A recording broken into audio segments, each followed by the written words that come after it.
Assalomu alaykum hurmatli prezidentimiz. Sizdan shuni so'raymizki, biz sanik ishchilarini oylik masalasi bo'yicha bir jiddiyroq qarashmasangiz bo'lmaydi. 4 oydan beri ishlaymiz, issiq demay, sovuq demay. Bizlarga oylik yo'q. Shu masala bo'yicha bir o'zingiz bir shug'ullanib ko'rishingizni so'rab qolamiz. 4 oydan beri oylik olganimiz yo'q, kommunal to'lovlarimiz bor, kreditlarimiz bor. Bizlar kutgan bilan ular kutmayapti. Bu yoqda maktab ochilyapti. Bachchalarga maktab formali olishimiz kerak.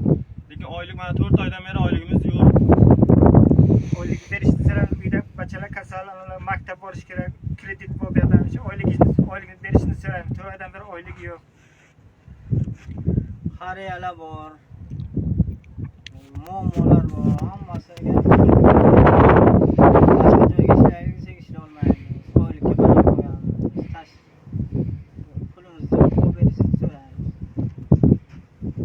Hurmatli prezidentimiz, iltimos bizni oyligimizni undirib berishingizni iltimos qilib so'raymiz. Biz 4 oydan beri oylik olmayapmiz.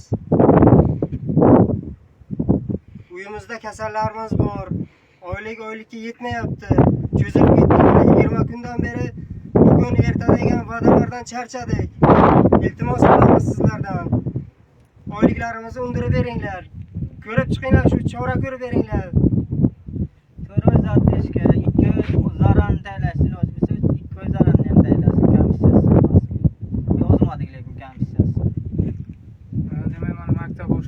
O'qish boshlandi. Bolalarni o'qishga sharoit qilish kerak. O'qishda deydi, kvartira deydi, usti bosh deydi, ustidan sharoitini qilishimiz kerak. Nima qilishga biz hayronmiz. 4 oydan oylik yo'q.